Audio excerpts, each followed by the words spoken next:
Welcome to the show, everyone. Thanks for being here tonight. Got a great show planned for you tonight. Going to be talking to Paul, and Paul comes to us from California. That's where his encounter took place, and he was on leave from a military base. Decided to go out on an expedition with his son, and he's been fascinated with Bigfoot for a long time. Found a group of people, went out with them, and things went south pretty quick. And then we'll be talking to Liz, who is from North Carolina, Jacksonville area, and she was on this rental property for a while. And she had just moved in, and there was just a lot of weird things that happened. The kids didn't feel comfortable in a certain room that faced the woods. They always said someone was watching them. Toys would disappear. And Liz just thought it was her imagination, or maybe there was a homeless guy back there, until she came home one night. The front door was open, and she was on the deck, and this thing came out in the woods and looked directly at her, started growling at her. Changed her whole world. And it's interesting because Liz is a paranormal investigator, and she said this upset her more and frightened her more than any ghost encounter she's ever been on. She's got a great attitude, though. And then we'll also have Timothy Renner, who is the author of Don't Look Behind You, Following Ghost Roads into the Unknown. And I've had Tim on the show before. He's an author. He's a podcaster. He's one of my favorites to have on the show. He always looks into things, and I'm really enjoying reading this book. Again, it's called Don't Look Behind You, Following Ghost Roads into the Unknown. If you go to Amazon, just look up Timothy Renner. Last name is Renner. Again, I'm really enjoying this book. He's written a lot of other books, historical accounts with Bigfoot. He wrote Beyond the Seventh Gate. And Tim actually has a podcast called Strange Familiars, and it's on iTunes, it's on YouTube. So it should be a great show tonight. I really appreciate you guys being here. If you've had an encounter, shoot me an email. My email address is wes@sasquatchchronicles.com. If you get a chance, check out sasquatchchronicles.com.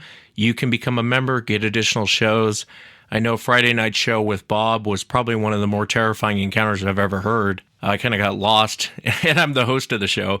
I kind of got lost just listening to him and forgetting to ask questions, and it was an amazing account. And I want to thank Bob again for coming on. I know it wasn't the easiest thing in the world to come on the show, but thank you again to Bob. Let's jump into it tonight. I want to welcome Paul to the show. Paul, thanks for coming on. Absolutely. It's a pleasure to be here. Yeah, I really appreciate you coming on. And I know your encounter took place in California. You were on leave from the base, and you went on an expedition, and it didn't quite go as well as you thought it would. If you would you could just kind of start from the beginning and walk us into what happened? Sure. What kind of posted, what positioned all this thing to happen was, at the time my wife had got terrible news that her uncle had passed away. And she flew home with my youngest child my youngest two children to attend the funeral, and myself and my 7-year-old boy stayed home. And got wind through a friend of a friend that knew that I was, interested in Bigfoot, and I was alone with my son that long weekend. He passed me on the number to this group that was going out that coming weekend, and it was in October. And I can't remember the exact date. I want to say it's like the 10th, but that's speculation right off the top of my head. The group was very happy to have us because at that time I was the company. I was a captain in the Army, and I was my company's arms room officer. So I had access to a lot of things. They were very interested in bringing a lot of technology that we had. We had FLIR sights. We had plenty of night vision goggles, PVS 7s, PVS 14s. So I basically outfitted the entire group in that, and that is illegal. That's why I'm not going to give my last name on the show. Yeah, and that's okay. It was something I shouldn't have done. No harm, no foul, as far as I was concerned, but that's not something that I would recommend anybody else doing, especially in this day and age. But it was cool, when I met up with the group, they were what you would have referred to as flute players 3 or 4 years ago. That's the type of group they were. I didn't have anything against them. I just don't, I'm more of a flesh and blood animal kind of guy myself. That's what I've always thought and believed. And they were not happy at all to see that I brought a couple firearms with me. And my feeling is that anytime you're walking into a potential threat area for wildlife such as mountain lions, potential for black bear, and the potential to basically stumble across some pot growers plantation. That was 2010, so there's a chance that something like that happening as well. So they were adamant that I was not allowed to take the firearms with me, and I was, I could see my son, he really wanted to go. So when I was putting my firearms away, they did not notice. They didn't know what they were looking for, but I have a shoulder holster, and I was wearing a heavy coat, and it covered it up just fine, and nobody knew, so I brought my 1911. And thank God for that, later on down the road. So we hiked it. It was up near the Klamath River is where we were. The group consisted of 10 people, including myself and my son. The lead guy was very, very spiritual. He was, he believed it was a dimensional being that could, travel and came with UFOs. And I don't know what it is, so I'm not knocking it. That's far from my point of view. So a lot of the stuff he was talking to me that first night, just kind of went in one ear and out the other. We put up camera traps everywhere. When I say everywhere, I think we had 7. So we had a nice perimeter around us. Where we had hiked in at was we came to a ravine, and it was about 2.5 miles off the road where we left our vehicles. So we hiked in there. First night, everybody set up. We were all listening, and a lot of people were hearing tree knocks. I don't put a whole lot of stock in tree knocks myself. I think maybe there's something there, but I don't think we're doing a whole lot of good by beating on trees in the woods with this animal. I don't think it means what we think it means, and I think we're just kind of out there just making noise. But we listened, and I kept an open mind with everything. The second in command of the group, or not, she didn't take command, but that's the Army in me coming out. But the second in charge of the group was a lady named Wendy. That's not her real name. Let's call her Wendy. But she was also she was also very spiritual, but more from like a Native American way. And I agreed with a lot more of what she was saying. We hit it off pretty well. She took a liking to my son, and we kind of became a group that were like-minded individuals, along with one other gentleman that was with us. Yeah. So the first night went by, and to me it was a little bit uneventful. My son had a really good time. He thought it was great. He thought it was cool, and I was proud of me. He was really professional. He stayed quiet when he was supposed to, and didn't talk. So he did a good job. I was happy with that, and I thought that was pretty neat. And so the next morning, around 10 a.m., we got a late start because we were up so late. But we decided we were going to go check out all our camera traps. So we're going out. There's myself, Wendy, the other gentleman went out with us initially, but split off to go check out a different trap. So myself, Wendy, and my son went to check on the trap that was like the next, almost. It wasn't the furthest trap out, but it was kind of out there. It was about 1.5 miles away from where. No, I guess it was right around 1 mile away from where we had set up our base camp. As we're walking out there, we got about I would say about 500 meters from where the trap was set up.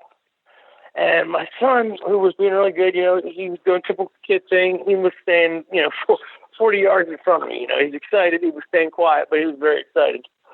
It kind of made me a little nervous, but that, I didn't want to, dampen his good time. So I let him, as long as I kept good eye, good distance, if I could see him, as long as I see him good, I felt safe.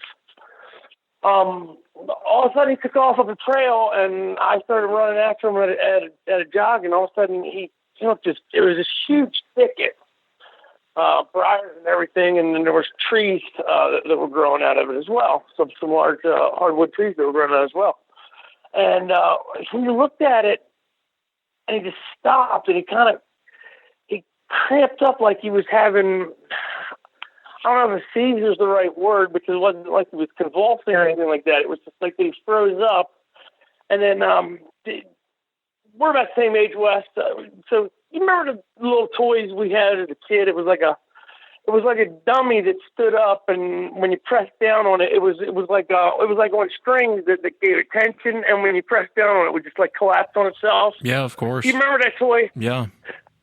That's what it looked like he did. He just crumpled. It was just like, just drop right down. So, of course, I'm freaking out. I'm running up there. I thought my kid's having some sort of epileptic seizure. He doesn't have any history of that. So I'm running up to him. And as a father, I had already lost my second son, who was born very premature, so very protective over my boy. So when I got up to him, I was very, very, very upset, of course, as any parent would be. My son, his eyes were just, he wasn't there. His eyes was just kind of glassed over. First thing I did, I checked. He had a pulse.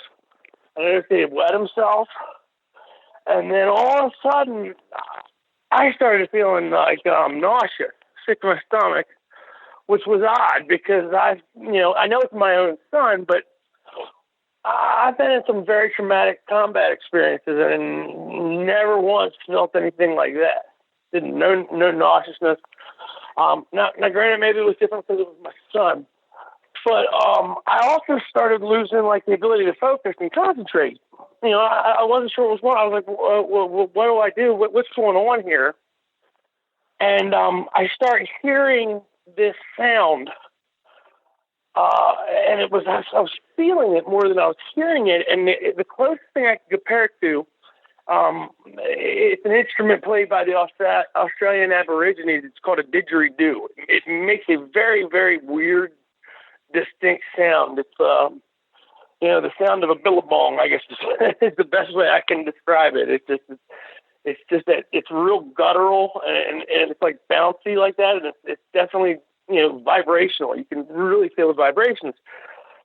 But I noticed that those vibrations that's what I thought was making me sick. So I wasn't sure what was going on with me, and I'm doing everything I could to get my son up. And as I'm doing that, I noticed that there's something about 15 yards in front of us in the trees.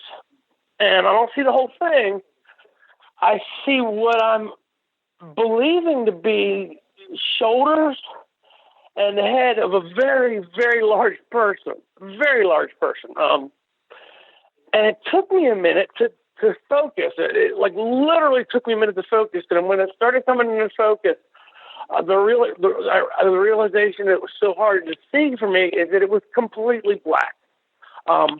Now, it was 10 o'clock in the morning, it was probably around 11 o'clock in the morning, and the sunlight was coming through the trees, and I could see little tinges of, red or brown on the exterior of the hide of the hair. But the way the sun was coming in from behind it, it made the creature look completely black, and his skin was completely black. It had hair up to its cheekbones, but no mustache. Its upper lip was. I did notice its upper lip was hairless or very light haired because it showed its teeth to us. About that time, Wendy came up, and her reaction was absolute and total panic.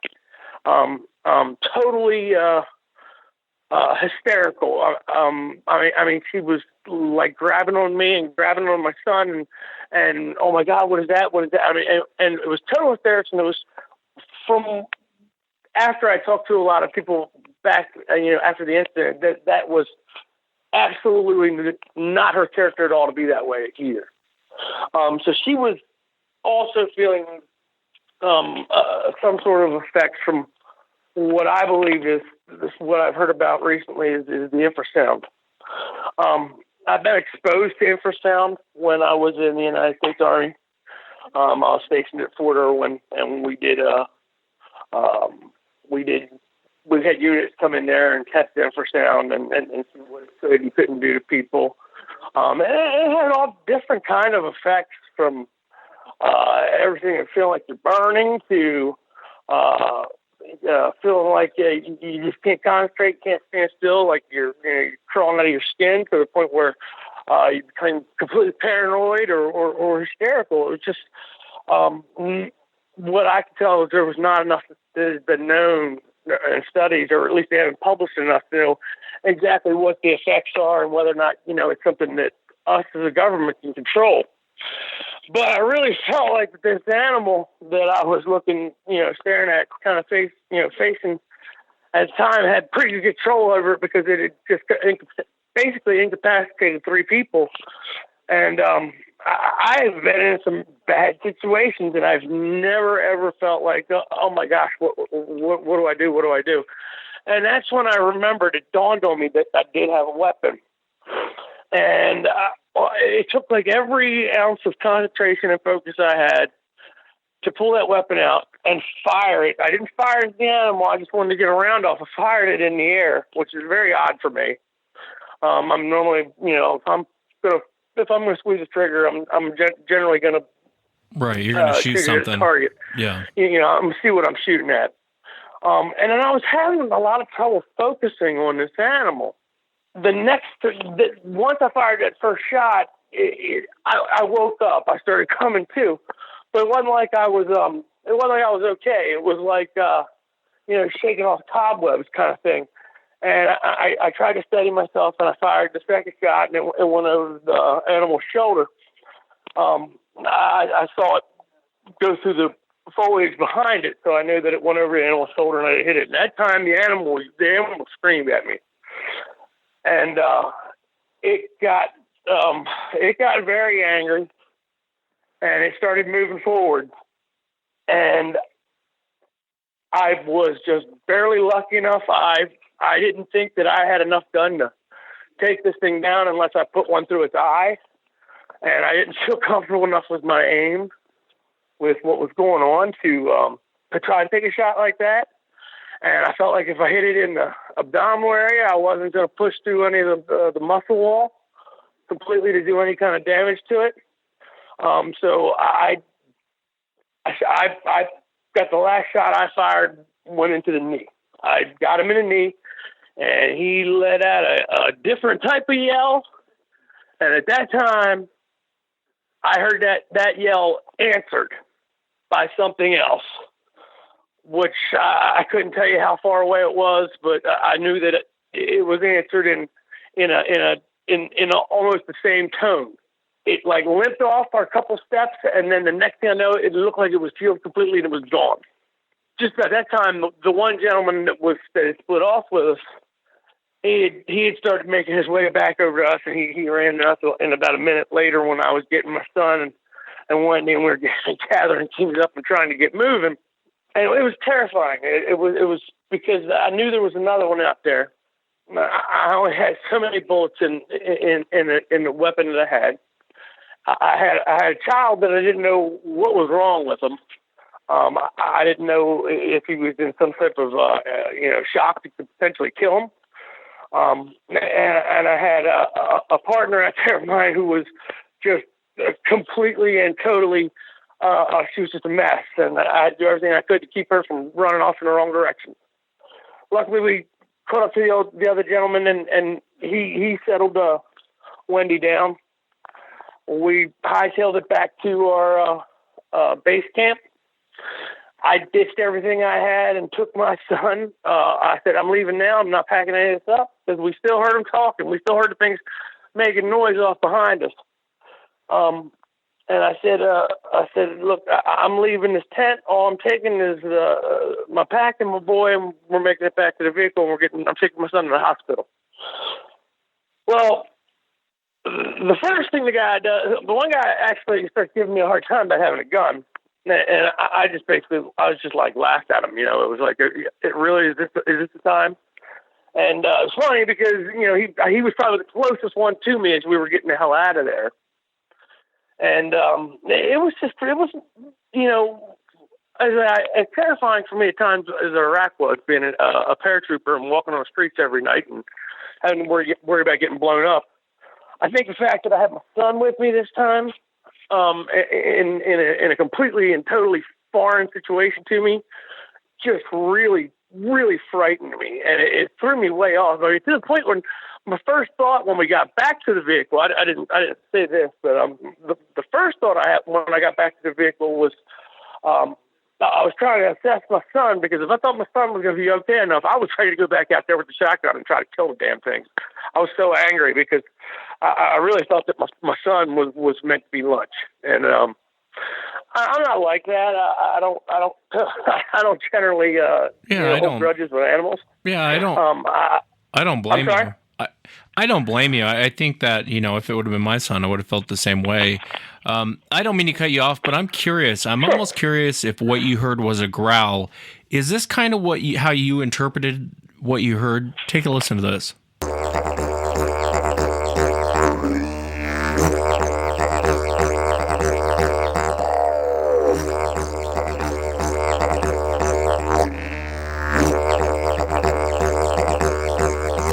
That's definitely the didgeridoo. It has a very, very low range that's not coming through right there. That you only hear. I don't think it can come through on a recording.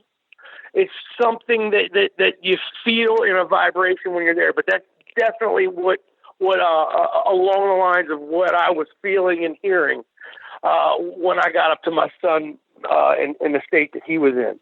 And the crazy thing about it is my son, he doesn't even remember. I don't know if it's a shock that he's just put it out of the system. He doesn't even remember the whole weekend. We were supposed to be up there for 5 days. We were there for 2. And he doesn't remember any of it. Thank God for that, because he probably has some of the nightmares that I have now. Yeah, no, I understand what you're saying. I'm just curious, how you interpreted the growl. I realize it's not going to come through that way, but It makes me wonder if it was growling. Tigers growl and they give off infrasound. Tigers can give off an infrasound with their lungs, and I almost wonder and I realize you were feeling it more than you were hearing it, but instead of a didgeridoo, I almost wonder if you were experiencing it growling and you were just kind of interpreting it that way. What did the hospital say about your son? The first hospital I took him to, I told him that he encountered an animal. Luckily, thank God, I had the one of the people that was with us went to the hospital with me directly to verify what I was saying. We didn't say we saw Bigfoot. We said we thought that he encountered a bear. I know it's terrible to lie, when you're talking like a kid, but I didn't know what the hell was going to happen if I bring my kid in there and say, hey, something's wrong with him, and it was because he saw Bigfoot. Yeah, the next thing I know, I got Child Protective Services at my door. So, I said he encountered a bear, and what they just said is he, it was just a fright response that he had, and he was fine. He didn't go into a coma or anything. He started coming to pretty quick after we started driving to the hospital. But he just wasn't talking about it. Wasn't talking about it. He was one-word answers. Just like I said, there was they'd been traumatized.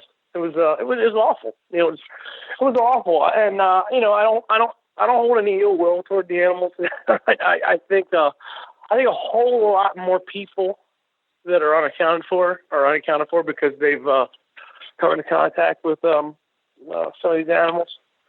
I'm not a professional. I'm not one of these guys. I'm not one of these guys that say, I was on the government kill team. I went out and killed. No, I don't know anything about it. I never heard anything about it firsthand, other than what I experienced. But it was an awful awful experience for any child or any adult to have to go through, because the animal I saw, and I don't like to attribute, negative effects on animals based on their appearance. I mean, because a possum is one of the ugliest animals in the world, but they're not going to hurt you. This thing was just evil looking to me. Its eyes were completely black. I never saw any, I think it's called sclera. I never saw any white to this thing's eyes. Now, a lot of that may have played into because the sun was shining from behind it, and I didn't get a good of a look. But it was just nasty looking. To me, I didn't see, I didn't see a whole lot of human characteristics. It did have a hooded nose, not like a hugely hooded nose like I guess like the dwarves or anything like that from the Lord of the Rings. Nothing like that, but smaller than ours in that, like like a boxer that had been hit too many times in the nose. It's kind of weird look on its face though. Just nasty looking, just really intelligent, but nasty intelligence. So it was terrifying. And you said it didn't look more. It didn't look human. Did it look more animal to you? To me, it was more animal. I didn't feel. I felt like there was intelligence, but I didn't feel like there was culture type of intelligence. I didn't feel like this was any type of lost tribe or any Native American offshoot or any relic human. I didn't feel like that at all. I felt like this was strictly an animal, an intelligent animal at that. Don't get me wrong. But I felt like it was an animal. The animal that I saw, it wasn't anything ridiculous. When I say ridiculous, I'm not saying that what these people are saying is not true, but it wasn't this outlandish sized creature that was 10 to 12 feet tall. What I saw, I believe to be 7.5, maybe 8 feet tall. It was broad, but not it didn't have a gorilla belly. It definitely did not have a distended gorilla belly. It was I guess I would guess that this animal weighed 500 to 600 pounds, but I'm not a professional when it comes to that by any means. But that's just what it looked like. I just remembered that its shoulders were just massive. It looked like it had like watermelons sitting on its shoulders, and I just was thinking, I'm not going to punch through any kind of muscle anywhere on this animal when I was trying to figure out how to deal with it. So I was lucky. We were very lucky. I don't know what would happen. I don't know if it was a bluff charge. But I wasn't taking a chance. I did what I thought was right. We didn't get ourselves in any trouble, thank goodness. And no one was seriously injured. I think some of the people who were flute players are no longer flute players that were with us that day, and they may feel a little bit different about the firearms when protecting yourself whenever you got in the woods from, any type of animal, not just this one. Yeah, it's interesting how the creature reacted too, especially when you fired. On Friday night's show, I was talking to Bob, and his friend had pulled out a .357. It was a BB gun. It was a fake gun. He had the same rules that it sounds like these people had. And he pulled it out. And the minute he pulled it out, the whole atmosphere changed. They were pissed. They were absolutely pissed. I'm curious, though, did everyone else stay there the rest of the night, or did everyone pack up and pretty much leave after that? No, everybody split. Because these, I kind of didn't really go into it enough. They were making lots of noise. I believe it was, I know it was two of them. They were making a good bit of noise as we were getting out of the area. Now, a couple of people went back and got their gear 2 days later. I didn't. I'm an infantryman, and the weather's nice, so we only had sleeping bags. That's all that was on the ground. So I was able to throw that in back of my truck when I left. I picked that stuff up and just carried that out with me. Yeah, and I know you had mentioned too. They went back and actually collected the blood, and they couldn't get any DNA off of it or anything. It was there is weird things that go on with these creatures. There is weird. You can call it woo, you can call it paranormal. In some cases, that does go on. The part that throws me off is that, people shoot them. Absolutely shoot these things, and there's blood, and there's hair, and there's... so it's a weird... the whole subject is odd, you know what I mean? Absolutely. It doesn't make any sense at all to me. It's still... Look, I know this animal is incredibly elusive, but... something's going on. Government. I don't know why, but the government knows it's there. They don't want to address it. It's just like the elephant in the room. Nobody wants to bring up.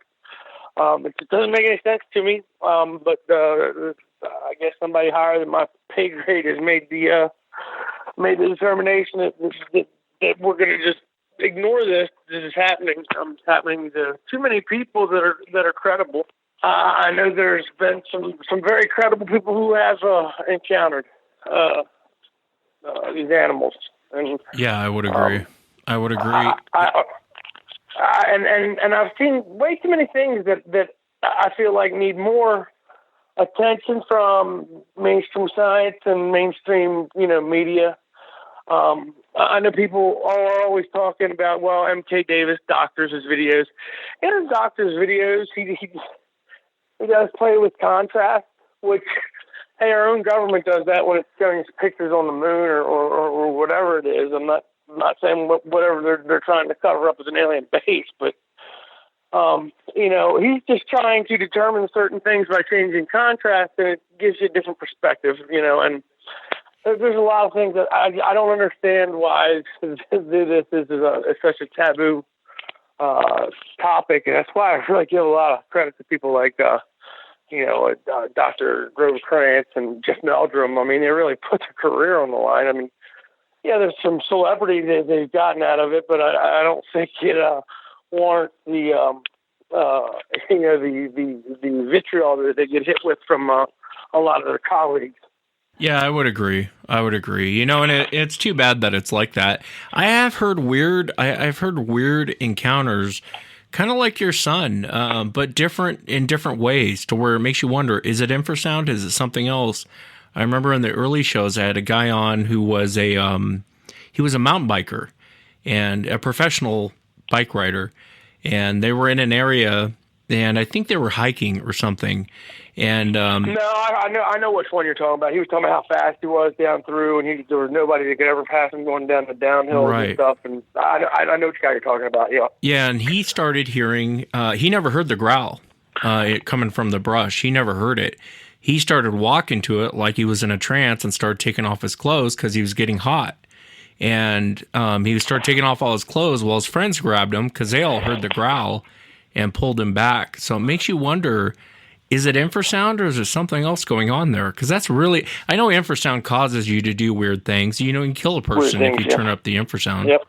So and like I said, my son did something kind of like that right before, he took off and ran like a bat out of hell toward that thicket, and then he froze up. So maybe that was the final response we saw played out. Luckily, that one the mountain bike group got, they stopped that guy from, I don't know if it was a bear or whatever it was.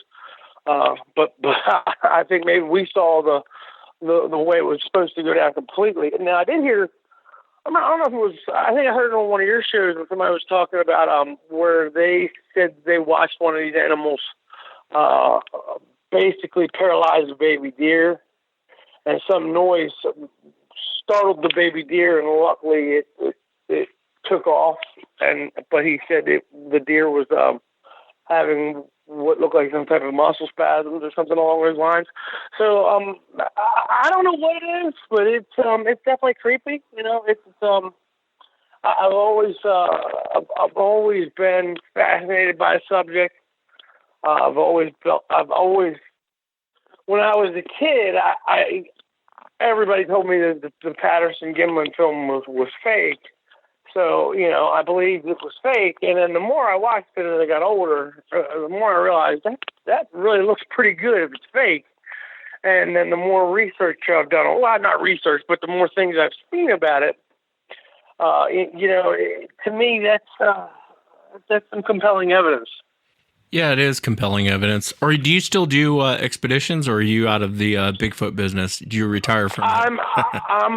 I'm pretty much. I would like to do it. I'd like to get back into doing it, but I've had a number of surgeries over the last 5 years. It's kind of what ended my my military career, and I'm kind of just now getting myself to where I can do some kind of hiking. I can't run anymore whatsoever. I basically had my left knee's been reconstructed 4 times, and my right foot's been reconstructed 4 times, and it's slowly but surely what I've learned is that I was never a very big guy. I'm only 5'6", but I was like 210 pounds.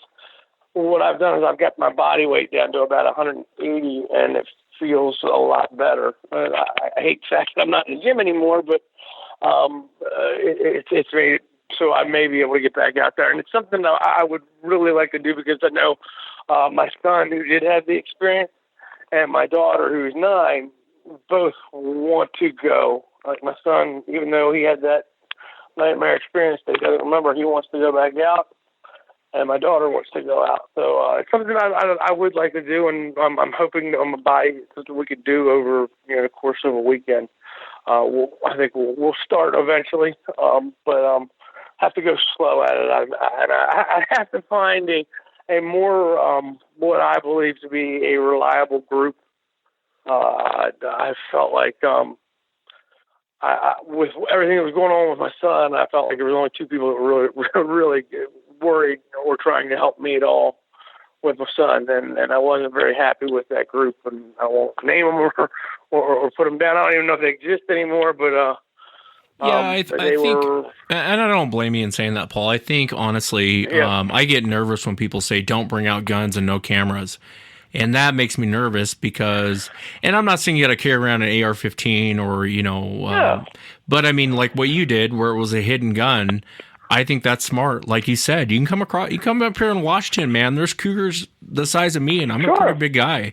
And one of those comes after you, you're going to lose that fight.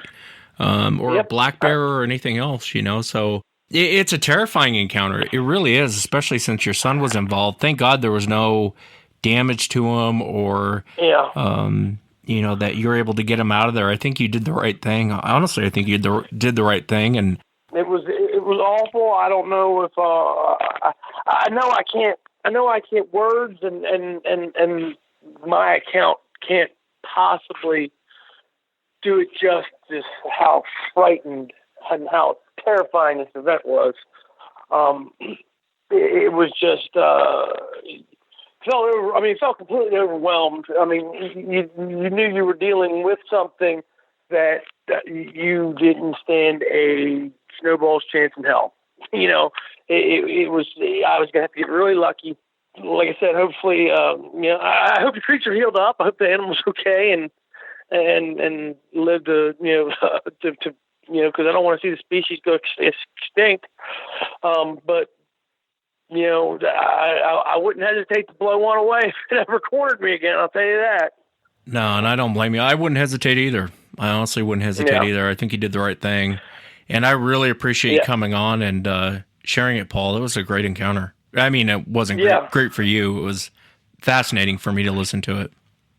Well, it was therapeutic for me because the only other person that I've kind of talked about with this is my wife doesn't even know about it because she was away. My son doesn't know about it because he doesn't remember. And the only person I've really talked to about it is my therapist, and I didn't talk to anybody about it while I was in the Army because I figured they'd put me right out. So, but it's one of those things where it's tough to deal with at times, you don't go crazy and get into it with somebody and say, oh yeah, well, this happened to me, because they'll look at you like you're insane. So I try to just deal with it the best I can and just just figured, it's no different than, running into, a grizzly bear or something like that scared you. But we got lucky and made it out okay, and didn't wind up like Leonardo DiCaprio in The Revenant. Exactly. Well, thank you again, Paul. Absolutely, Wes, and I appreciate your show, and I love listening to it every week. My wife and I are hooked, and so it's great, and it's great what you do. Well, Liz, thanks for coming on. Thank you. Yeah, I really appreciate you being here, and I know your encounter took place in Jacksonville, North Carolina, and it was a rental property, which you and I were, well, we can go into that later, but you and I were kind of talking about that. If you would you just kind of start from the beginning and tell us about the property, and then walk us into what you encountered?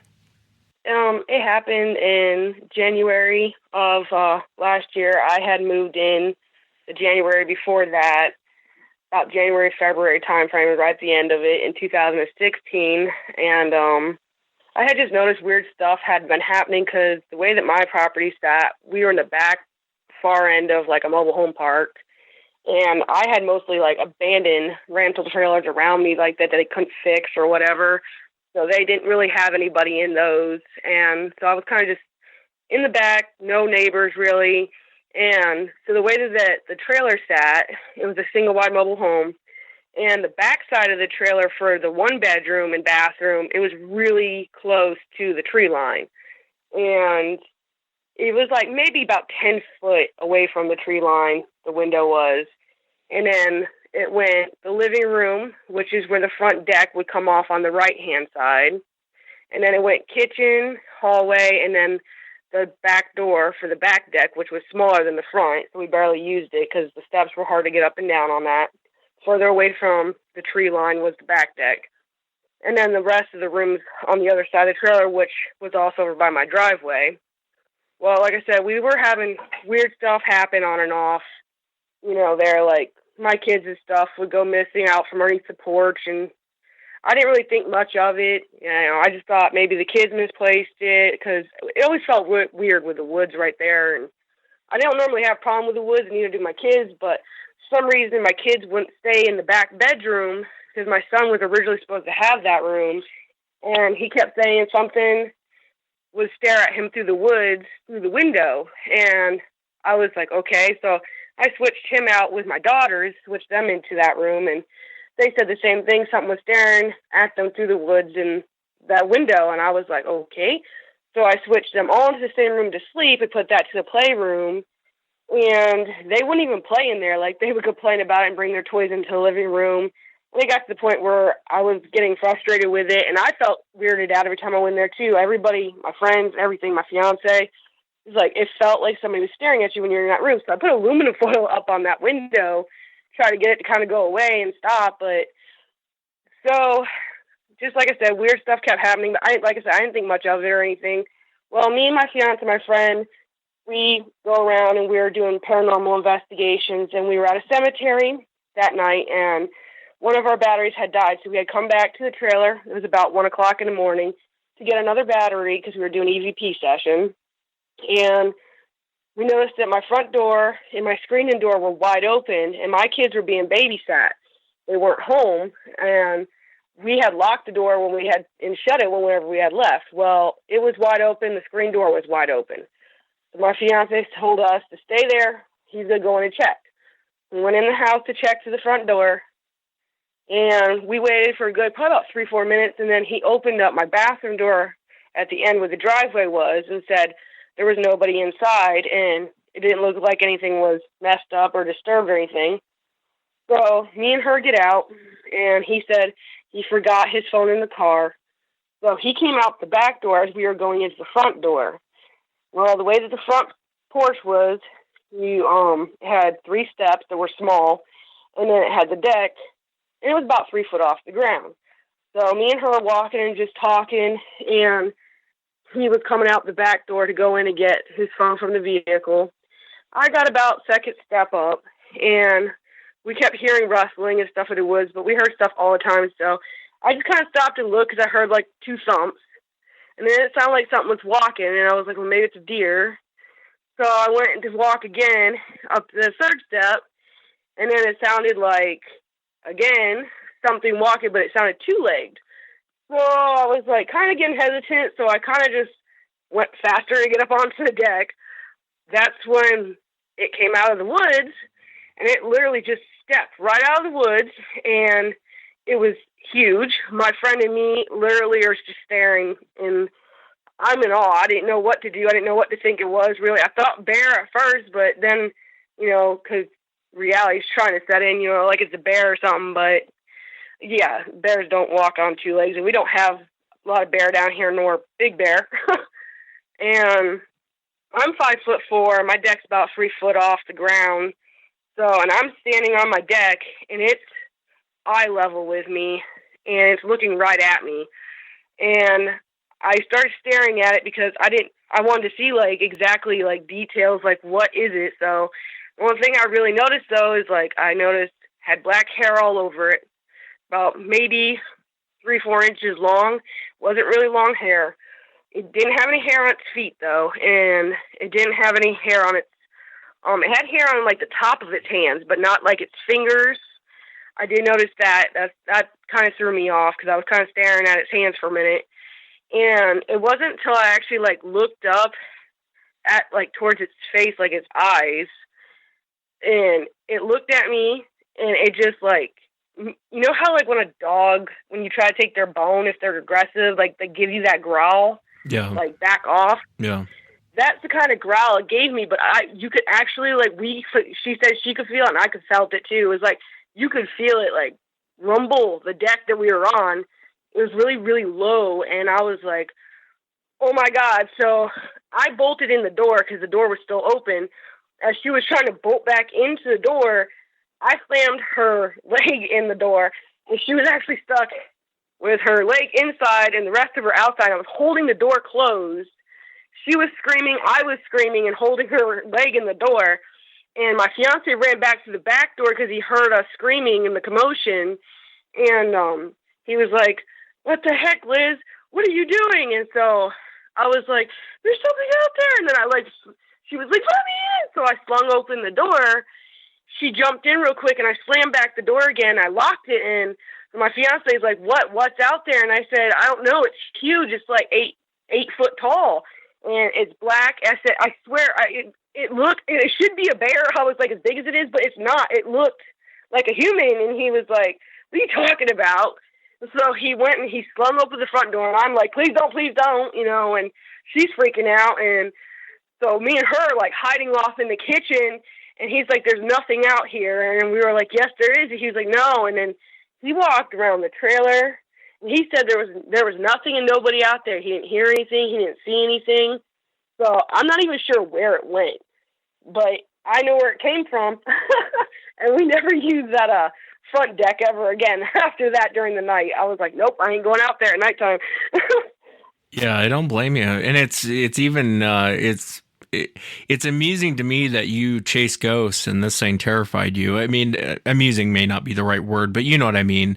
I doubt you get shook up too much in paranormal encounters, especially if you're going out there doing EVP sessions, because I'm just the opposite. I think EVPs and I've heard some crazy ones. I think they're terrifying to listen to. And I think some of the things, when you get into some hauntings and other things, are way more terrifying than Sasquatch. But I understand what you're saying. I mean, the immense size of this thing looking at you. Was there any details that you remember from the face? I know you had mentioned when we were on the phone, it showed its teeth to you. Yeah, its teeth, actually, their teeth, from what I saw, it looked very similar to ours, only larger, especially the canines. Those were a lot larger than ours. That is one thing that I noticed. And shockingly enough, they actually have nice teeth. You would think with them being out in the forest that there would be, their teeth would be messed up, but they're not. They're actually really nice teeth. And that shocked me. The nose looks very similar to ours, only it's kind of it doesn't stick out as far as ours. It's more flat than our nose is. And the eyes were dark brown, maybe black. They did have slight white around it. You could kind of see they had white in their eyes, but it wasn't predominant our white in our eyes. I did notice that too. But as soon as I made eye contact, it literally made itself known that it did not want me to make eye contact with it. that it was boss, and I was not going to disagree with it. Yeah, I don't blame you. I don't blame you. Did it look more human-like, or do you think it looked more like a non-human primate, like an ape or a monkey, or how would you describe its look?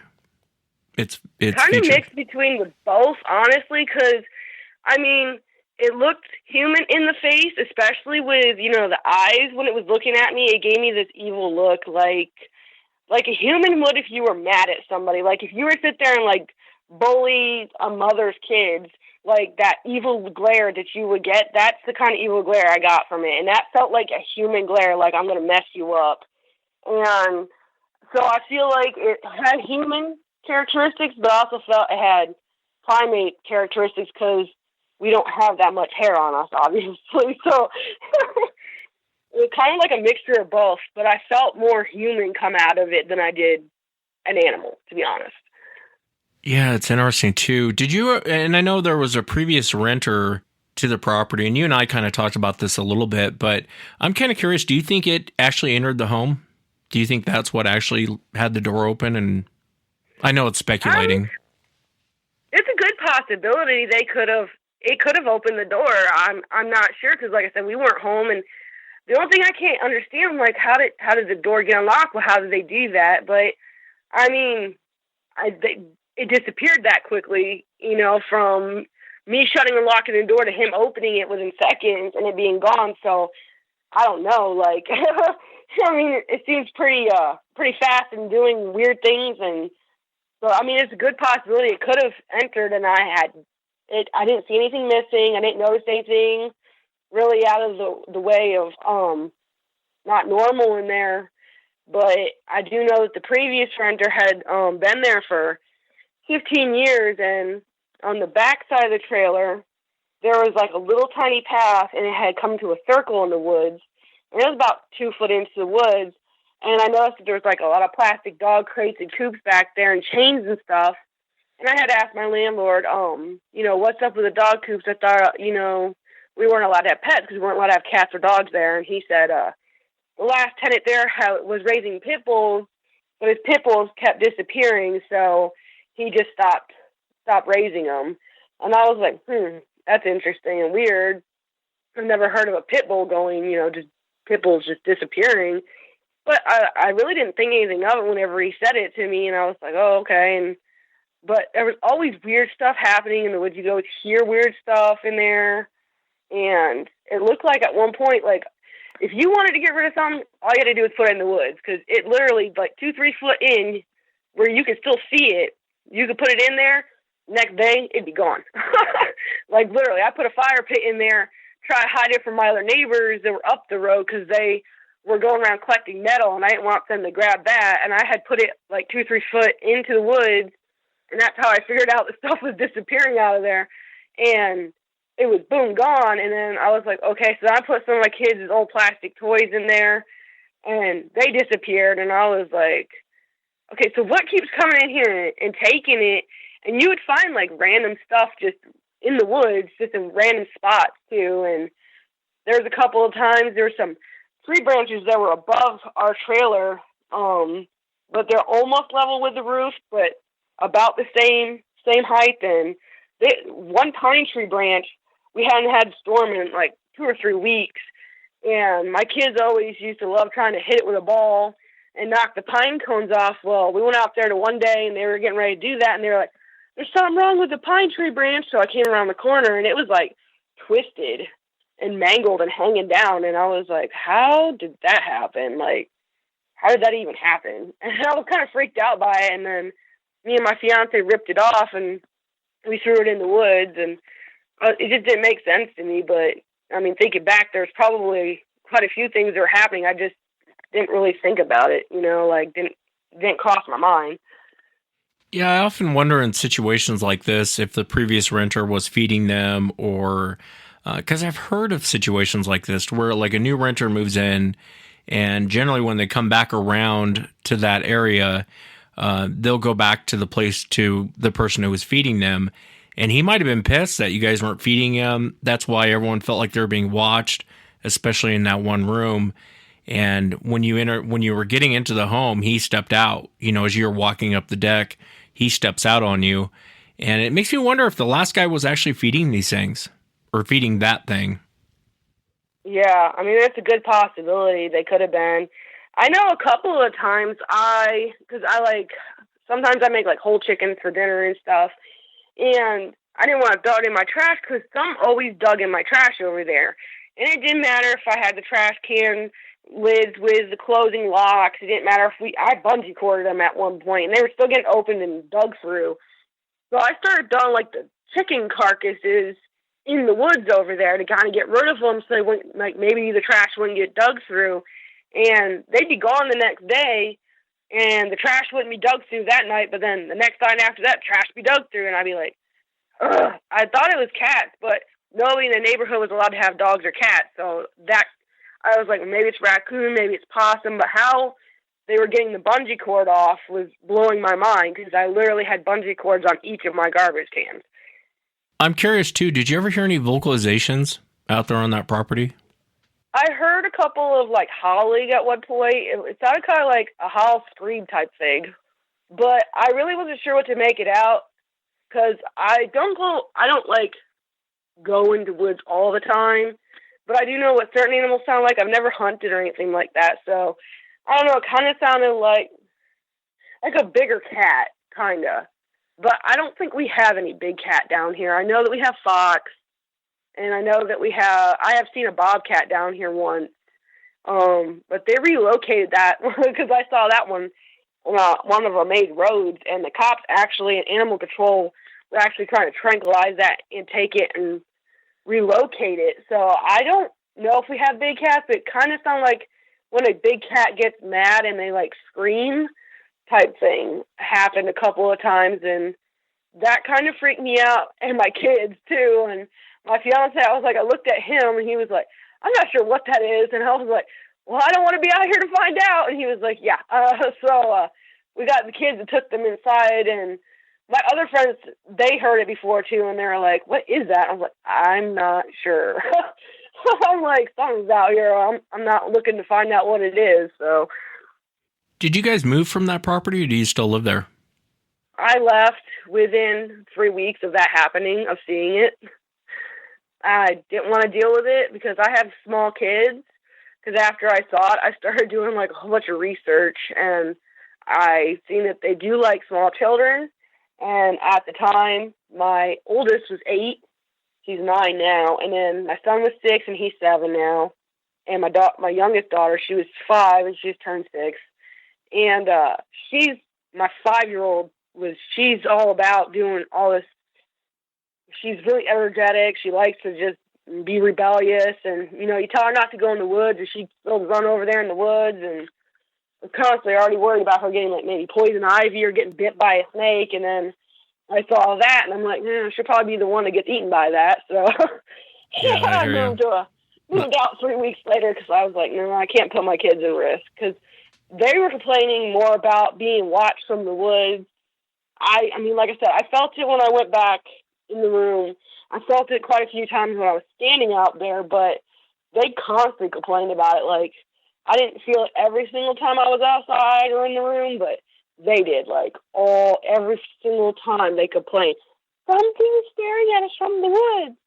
And I'd be like, you're okay. I just thought they were making it up because they're young kids. Like, there's a boogeyman. I'm like, there ain't no boogeyman. You're okay.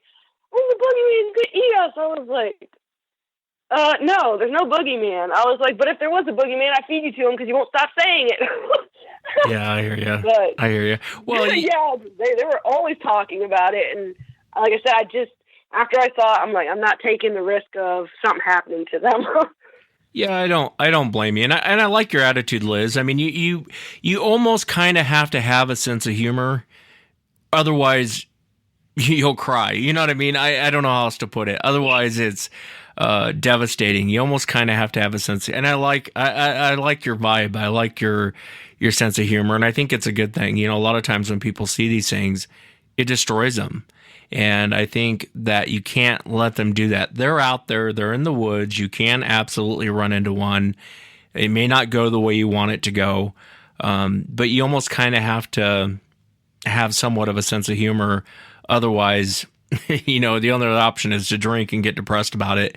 And I think he did the right thing as far as moving out. I really think he did the right thing. Obviously, it was around the property, and who knows what its intentions were. Who knows what the last renter did to it. And it didn't seem like it was real friendly when it came out. It wasn't, looking to have a drink with you. I think if you would have stepped off that deck and went towards it, I think that would have been, probably wouldn't hear from you again. And they do. And I kind of felt bad about leaving my friend out there because I'm sure it could have snatched her if it wanted to. She has never talked to me again since then, though. Well, it's fight or flight, and it's a real thing. Either you will fight or you will run. And I think in that situation, I think fighting is a last resort. I want to ask you, what do you think that these things are? What's your honest opinion? If someone were to ask you, what do you think Sasquatch is, what would you say to them? I think it's their own kind of their own little species. It's probably been out there for hundreds and hundreds of years, to be honest with you. And they're really good at hiding, so we don't know nothing about them. And if we do, well, we, the people, don't know anything about them. I know the government knows plenty about them. I can guarantee that. But we, the people, don't know anything about them. But I know that they've probably been there probably for hundreds and hundreds of years. They're too smart to not have been out there for that long. And people just, they just don't see them. It's just what it comes down to. I know they have to be their own kind, though, because they're not human, but they have human characteristics, and they're not a monkey because they're not, they don't look or act like one all the time. So I'd have to say they're probably their own kind of species because, I do paranormal stuff, and I can't say that they're spirit because I deal with spirits all the time, and they're nothing like a spirit. Can I ask you a question? This isn't Bigfoot related. This is me being selfish. What's the craziest paranormal encounter you've been to, or what's the scariest EVP you've heard? The scariest EVP wasn't even that scary, but it actually made my heart jump and stop, and it did with me and my friend and my fiance. We all got it. We were all recording on separate devices, and we were inside a mausoleum at a cemetery, and there was a little girl. She was the only one in the mausoleum. She was 7 that had passed away, and the rest of them were all adults. She's the only little kid that was in there. And on our recording devices, as we were walking around talking, we got, Mommy, can you hear us? Come out in our recorder, and it had no kids were there with us. It was just us 3. And it shocked us. It made our hearts stop. We showed it to the people that own the cemetery, and they were really shocked by it too. They were like, "Oh my God!" So that is probably the most awesome, scariest thing because I felt so many emotions when I heard a little kid trying to communicate to us. And the scariest thing I've ever had happen is we've had a black shadow chase us. Really? Yeah. Where did that happen Same at? cemetery. Same cemetery. It's not even far from where I was living in that trailer, actually. It's about 7 miles down the road. It's off of a road called 258. And we were off in that cemetery, and we did a lot of stuff over there. And we had just come out of the mausoleum because we kept seeing it. It looked like somebody was walking around outside. We had gone around over to the office area, and we were all just in there talking. And so my fiance kind of walked off, and we kept hearing something around the building. So he went and checked around the building. He was like, "There's nobody over here." And me and her were standing over by the vehicle, and all of a sudden this black shadow, and it was definitely not human, come running towards her and me. And me and her jumped into the vehicle and started leaving my fiance behind. We were leaving him, and the door was locked, and he was banging on the side of it, running next to the van. And he's like, "Let me in!" So we unlocked the door, and he jumped in as we were still moving. And we went around, turned around, and we looked, and it was gone. But it was just that fast. It was see-through, but it was also a shadow at the same time. It was really, really scary. I've never seen anything like that before in my life. That really terrified me. Yeah, that is terrifying. That is terrifying. Yeah. I want to say you're crazy for doing that, but I chase Bigfoot, so those in glass houses, I guess. You know what I mean? But you wouldn't catch me doing that. About the same craziness at this point. Yeah, I mean, and it's a real thing. You know, the paranormal world is absolutely a real thing. And I used to say, I don't say it anymore because a lot of kids listen to the show now, but I used to say, if you don't believe in the paranormal, go buy a Ouija board, go play with it, and then tell me you don't believe in demons. But I don't. I won't touch a Ouija board, man. You can't pay me enough to touch a Ouija board. Yeah, and I don't recommend. There's a lot of kids that listen to the show, so I don't recommend. Wes says don't play with the Ouija board too as well. It's bad for business. Liz says don't play with the Ouija board as well. Yeah. Liz, I've really enjoyed having you on. It's been a pleasure talking with you, and I can't thank you enough for coming on. I appreciate it. Well, next up on the show, I want to welcome Timothy Renner. He's a fan favorite, one of my favorite guests to have on the show. He has a new book out, Don't Look Behind You, Following Ghost Roads into the Unknown. You can pick it up on Amazon, and Tim's written a bunch of books. So if you go to Amazon, just type in Timothy Renner, and he's got really cool Bigfoot books. He's got The Seventh Gate or Beyond the Seventh Gate. He's got a lot of cool books. And I started reading this Don't Look Behind You, Following Ghost Roads into the Unknown. And I was just telling you, Tim, before we went on there, and I'll say it publicly, I really like how you write your books. I really do. You almost feel like, and you don't get this a lot of times with books where you feel like the author's speaking to you. It's very easy to read, and I can almost hear you speaking, and it kind of tells the stories as they go along. I really am enjoying the book a lot. I can't wait to finish it. I hope doing the show tonight doesn't ruin any spoilers for me. But well, thanks. Yeah, absolutely, man. And thanks for being here. I really appreciate it. Oh, I love you know I love Sasquatch Chronicles, so it's always a pleasure for me to be here. And also I appreciate that, Tim. Also check out Tim's podcast, Strange Familiars. You check it out on YouTube, check it out on iTunes and any podcast player you have. It's called Strange Familiars. I try and post them to the blog. Great podcast too as well. So if you get a chance, check that out. But tonight we're going to be talking about Don't Look Behind You. I love the name. You should have just called it Don't Look Behind You. Following Ghost Roads into the Unknown. Tell us a little bit about the book, and if you would, maybe walk into the Toad Road. Yeah, so way back, I guess the first time I was on, we talked about my first book, Beyond the Seventh Gate. And that was about this Toad Road area as well, and some other areas in York County, Pennsylvania, where I live and around. And I never thought I would get more than one book out of it, but people started contacting me with stories after that one was published, and I found some more historical information and a lot of like cryptid stuff and just weird stories. And then I had some of my own weird experiences in the area, so I put them in this and kind of have a part two. But you don't have to read the first book to read Don't Look Behind You. You can read them separately. You don't need one to read the other one. So that's kind of what led to this. And I don't know that I'll get another book out of the area, but who knows? Maybe 15 more people will contact me, and I'll have another one down the road. But there's a lot of weird stuff in here, and some Bigfoot stuff. So there's a good bit of Bigfoot as well as some other cryptids and like I said, my own weird experiences out there. Yeah, and I want to talk about some of that stuff. And one of the things, it tells what's one of the strangest encounters in the book. It doesn't have to be Bigfoot related. What's one of the strangest encounters in the book that the reader will really dig into? I think that the Toad Man story just came out of nowhere for me because it was just a woman who called me. She called me up. It was real late one night. She called me like, I want to say it's around midnight or something. And she said, are you the guy who writes the Toad Road stories? I was like, yep, that's me. And she's like, well, I have stories. She's like, I went out there and she started talking about being chased by a guy in a black Cadillac. And I was like, well, that's kind of weird. She's like, yeah, he would chase you down the road. And she's like, but the thing you had to be really worried about was the Toad Man. Now, there was these weird stories of this doctor that people said would chase people around there. And some people said he collected toads, and that's why it was named Toad Road. This is all nonsense I debunk in the first book.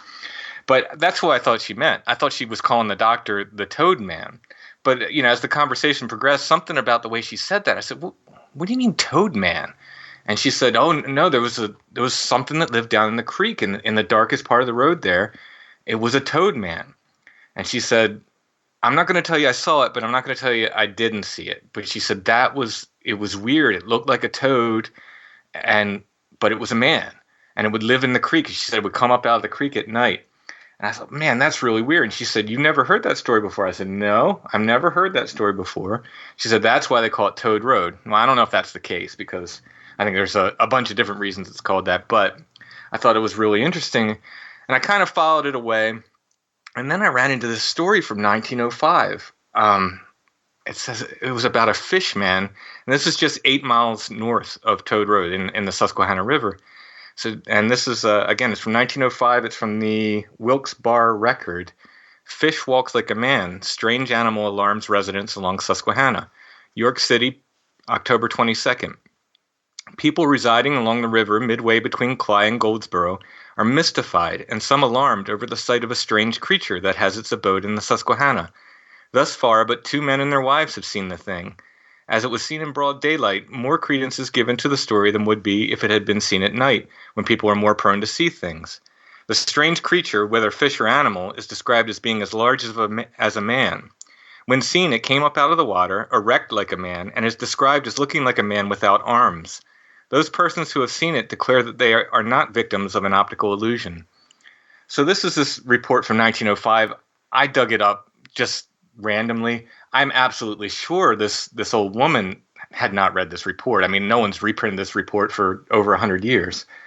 So that was probably the most shocking thing, to actually have like a toad man on Toad Road. It seems really weird, but yeah, you know, there's these weird stories, these things around. And that's what I like about you, Tim, is you dig up stuff. I know when I had and no one else knows this but Tim, but when I had the 2 brothers and we were talking about the woman in white, they were talking about the woman in white. Now, I've never heard of such a thing with the woman in white. And Tim, you were the one that contacted me, and you're like, you might want to look into that woman in white thing. I don't think these guys are lying to you.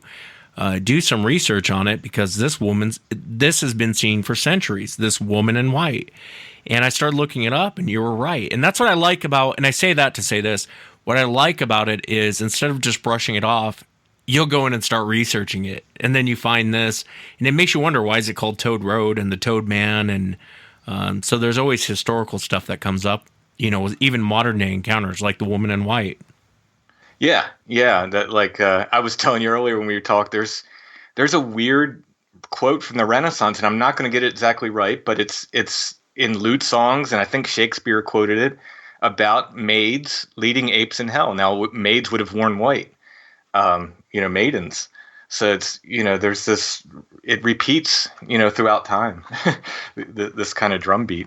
But the woman in white thing I found, in a number of other cases related to Bigfoot. I'm actually collecting stories on that. If anybody has any, contact me, because I'm working on a book now with Joshua Cutchin, another author, where we're kind of compiling the weirder aspects of the Bigfoot phenomena, and that's one of them we're definitely working on. Yeah, I'll have to do that. I'll get you in touch with one of the brothers. I know he'll talk with you about, and they have all kinds of, half the story. You and I talked about some of the stories off the air, but with this woman in white, but they see her constantly, and I asked, when's the last time you guys saw her? And one of the brothers was moving off the property. He was moving away. He was just he didn't want to be there anymore.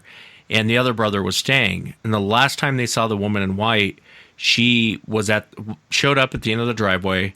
They both look up. They make eye contact with her. Now, she's never spoken to them. She's never said a word to either one of them.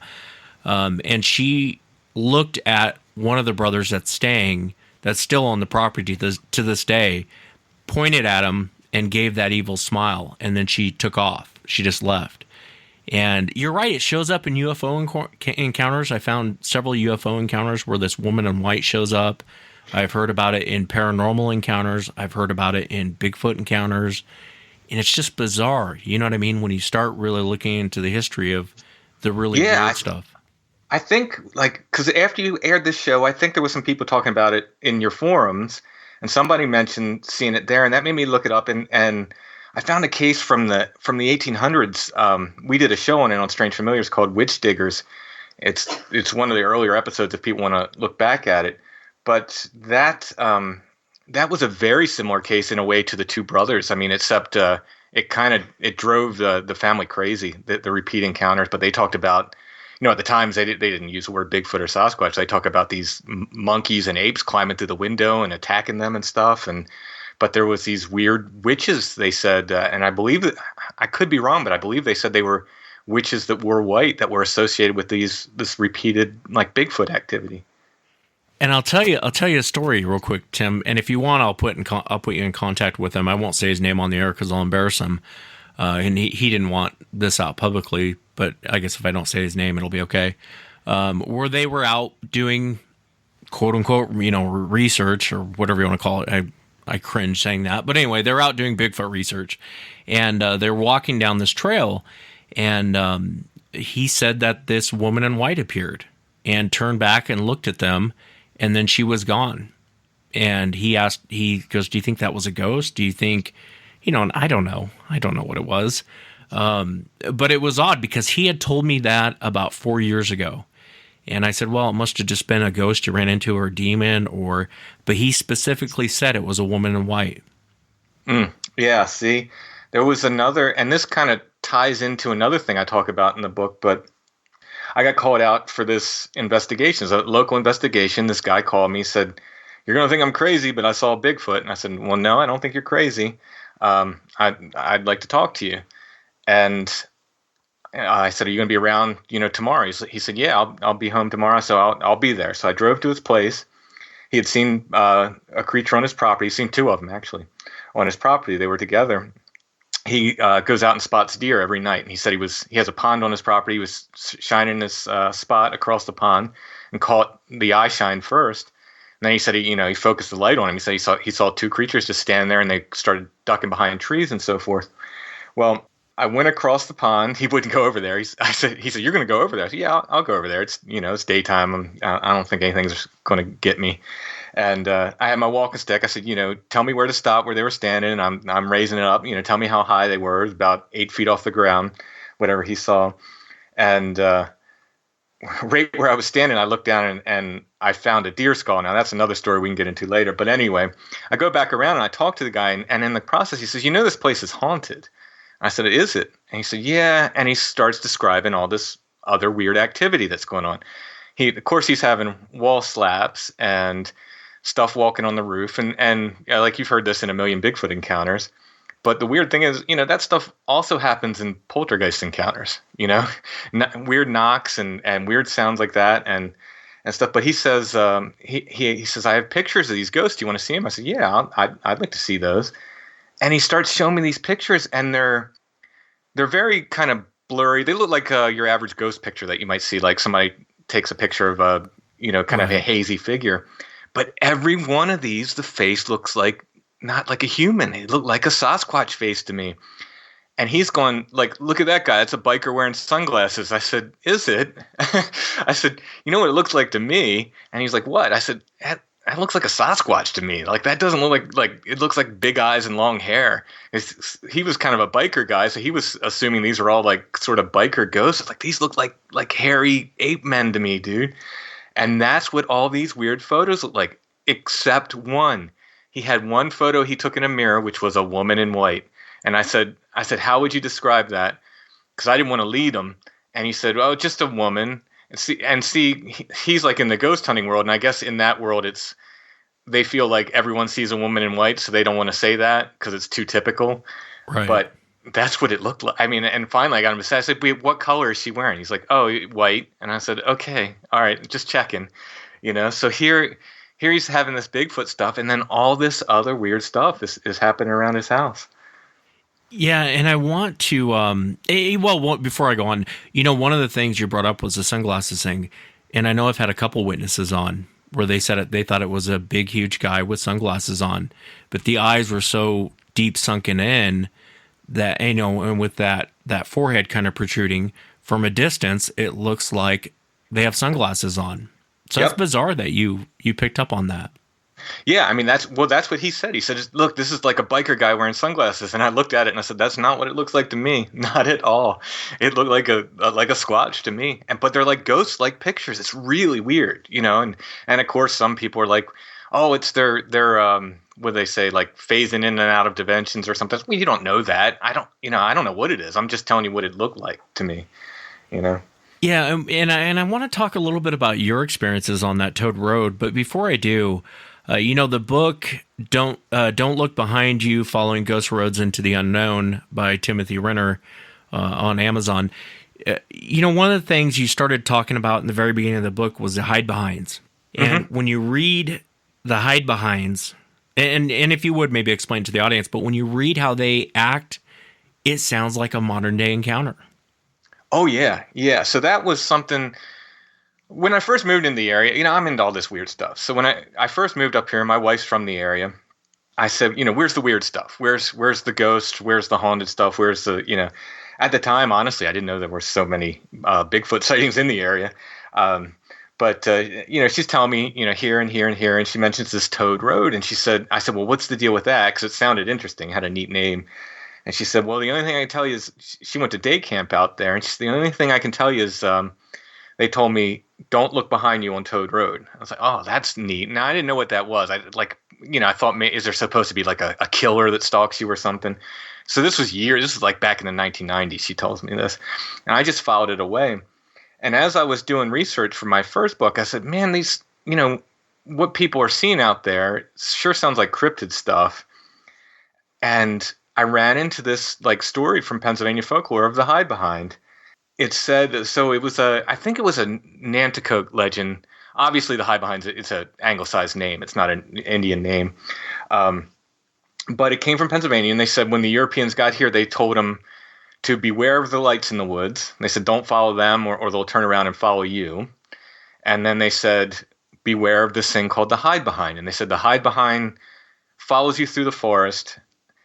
It would hide behind trees and peek out from behind trees. And they said only the bravest person should be the last in line, because only the bravest can be relied on to never look behind. And that's where it finally clicked. Like, oh, don't look behind you on Toad Road. That's what they're talking about. They're talking about this hide behind thing. And yeah, it sure does sound like a Bigfoot with the peeking from the trees. And it's supposed to snatch the last person in line, because they said that often, I guess, if you look behind you and you saw it, you would get frozen by fear or some other thing. They don't explain exactly how it would get people, but they said it would take the last person in line. Yeah, when I was reading that, as I was going through, man, that creeped me out when I was reading that section about the hide behinds. And when you read, when you really look into the hide behinds, they don't follow you necessarily from behind. A lot of it sounds like they kind of pace people out. Obviously, they would snatch people and everything else, but like you said, the way they would act, how they would peek around trees and just kind of pace you all the way out. It's bizarre, man. It's bizarre. Tell me about Toad Road. When did you go to Toad Road, and what are some of the things that happened to you down there? Well, I first started going out when I wrote my first book, and I think like you'll see a lot of people on the internet who have claimed to have hiked it and stuff, and honestly, I don't believe that. I think me and my son are probably the only people in years who have done the whole end to end. Now, people will go back there. They're not supposed to, but they will. But I don't think they get very far. It turns very quickly from what you can tell was an old road to you lose the path completely. And unless you know what you're doing, you're going to get hurt or get lost or both. But so I'd hiked the whole thing for the first book just because I wanted to do it, because I was writing about it. But nothing. I mean, I took a weird picture of something. I can't really say what it is. It's just a weird picture, and that's in the first book. I reprinted in this book just because I talk about it again. And if somebody didn't get the first book, some people say it looks like a dog man. I'm not saying that for a second. The only thing I can tell you is I took a picture of something. I didn't know it was there when I took the picture, and then when I came back to take a picture to see what it wasn't there. So that's the only thing I can tell you about it. But that wasn't really, I didn't sense anything that day. I didn't find anything weird that day. But I went up another time, and I met an actual guy. It was a guy who heard me on Sasquatch Chronicles. He's like, oh, I got some Bigfoot stuff in the area I want to show you. So I met him out there. And he started showing me some tree breaks and stuff. This is, pretty interesting stuff. But nothing, with tree breaks, it's always hard to tell. Unless it's really dramatic, like really, really dramatic, and you can tell something with hands did it. It's kind of hard to tell if they're... the only thing I can say is there seems to be a lot there, but I can't tell if they're natural breaks or not most of the time. Now, there was one It was a big X with the roots facing up. That was interesting because usually trees don't fall with the roots facing up. So that one was particularly interesting. The others, I don't know. There's a lot, like I said, the only thing I say, there seems to be a lot there. I don't know if they're natural or otherwise, but his girlfriend was there. And while we were talking, she went down and sat on a rock by the creek. This was February of 2017, I think. And she came back up after a bit. She said, I heard something huffing across the creek, like making a huffing noise. And I said, well, what direction? Show me. And she took me down and she pointed across the creek, and you couldn't see much over there. It was all, it was very brushy and everything, but there was a big white sycamore tree that stood out against the rest of the trees. It was real bright white, and something was shaking it. I mean, it was whipping back and forth. And I pointed out to the guy, I was like, dude, look at that. And he's like, oh, wind must be blowing. I said, there's no other trees moving. That's the only tree moving. Tell me, like, how is wind going to move a single tree? So I have no clue what did that. I couldn't see the bottom of the tree. There's no paths over on the other side of the creek. Nothing should have been there. But that was the first kind of really weird thing that happened to me. And that was after I read about that in the new book, and Don't Look Behind You, because it happened after I published my first book.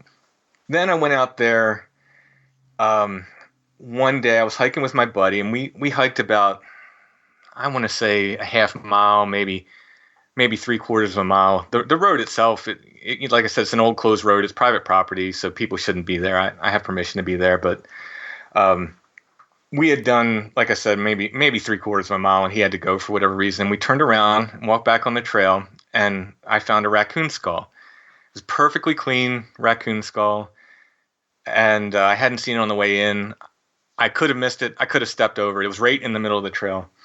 I usually don't, because I've been collecting them since I was a kid. I like to draw them. I don't collect anything with any kind of gore on it. I think it's nasty.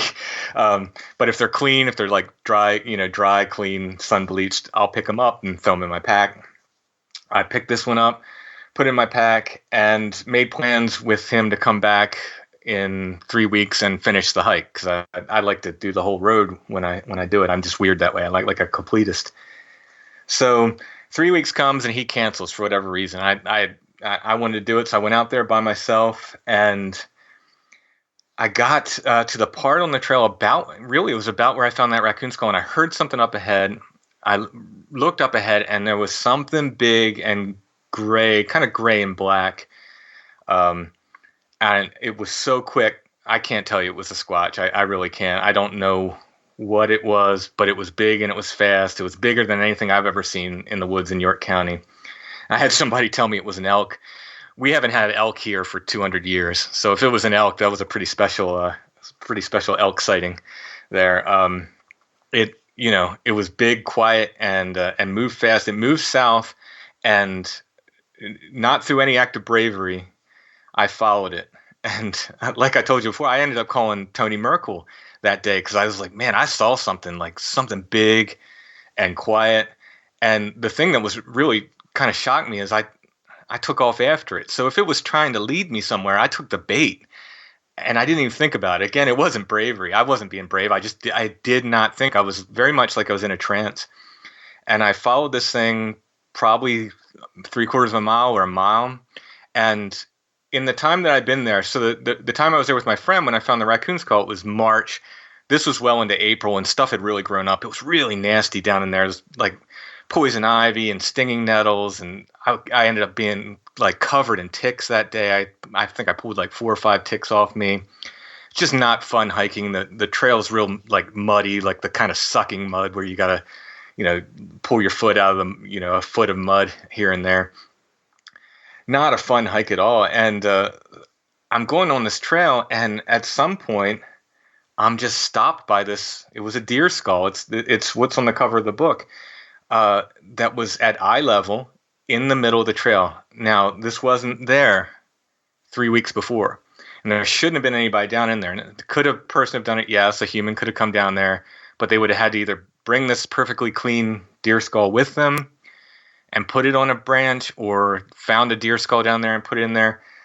Whatever the case, that's what I ran into, and that's what kind of snapped me out of the trance. I went, whoa, and I picked it up, and I put it in my pack.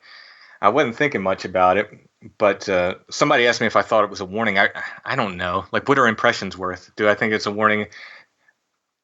I don't think so. I felt like it was more like, this sounds crazy, I know. I felt like it was somebody saying, oh, you like that raccoon skull? Well, you're really going to like this. That's sort of the impression I got, for whatever impressions are worth. And I took that home. But here's the weird thing. Ever since then, and I'm going to put the number at 70%, but it's probably actually higher. On Bigfoot investigations, I find skulls now. Perfectly clean skulls, usually deer skulls. Like I said, I've been collecting since I was a kid. In the past year, my collection has probably doubled, if not tripled in size. It's insane. And I do not know how to account for this. Like I said, I was at that other investigation, right where that guy said the creatures were. I looked down after he was done telling me, the height and everything across the pond, and there was a deer skull there. I found, I had a guy take me out. He was actually a real early guest on Sasquatch Chronicles, and he came on Strange Familiars. He had experienced a scream in the forest in Michaud Forest in Adams County, Pennsylvania. But he'd had some other encounters since then, and he took me out and he showed me 3 different places, one of which was a place where there's a white lady, actually a ghost of a white lady, the White Lady Pond Bank, which is about not even a quarter of a mile from where he had these different sightings and he got screamed at. But we stopped, I think, 4 places. He had these 4 different areas he wanted to show me. 3 out of the 4 places I found deer skull. And these are not, I'm not crawling around in the brush looking for these. These are sitting out in the open, just sitting there. I told another Bigfoot investigator about this from Western Pennsylvania. I remember I talked to him, I think it was on a Saturday, and I told him this was happening. On Sunday, he sent me a picture of a tree structure with a skull in it. So the very next day, I don't know what this is about. Yeah, it does show up. I didn't mean to cut you off, Tim. It does show up, especially when people have these things around their property. I've heard that a million times, where they'll walk out their door and there's a perfectly clean skull, almost like a polished skull of either a deer or whatever. I think even one guy, he thought it was a dog skull. And it was just left there. Now, when you say eye level, so it was actually up in the branches. It wasn't just sitting in the middle of the trail. This was up in the branches facing. Oh, yeah. It was impaled on a branch at eye level. Like, there was no way you could miss it. Like, right in the middle of the trail. No way you can miss it. Can I ask you, the thing you were following, was it on 4 legs? Was it on 2? I realize it was probably a quick glimpse, but... It was a real quick glimpse, but I think it was quadrupedal. But, like... It looked like it was being powered by the front end. So if you push me and say, was it running like a deer? I don't think so. Was it running like an ape? Yeah, I think it was. Also, the back was real wide. Like, it had a wide back. You know what I mean? Not like an ungulate. Like, a deer, when it's running away from you get kind of it's not a wide back, Yeah, and I think, you're a smart guy. You've been out in the woods a lot. If it would have been a deer, I think you'd been like, oh, that's an elk. Or, oh, that's a bear, or that's because even a quick glimpse, we've all seen them ever since we were little kids, and I think you would have known right away if it was an elk. Or that's strange about the skulls, man. I don't know, I'd be taking them with you, but that doesn't. Yeah, well, that's the thing. Yeah, I don't know. Like, I get into there's some weird like synchronicities and stuff, and that's one of them, and where there's a whole bunch of question marks around this stuff for me with the synchronicities. How kooky do you want to get? I can tell you another kooky skull story if you want. Yeah, please. So all right.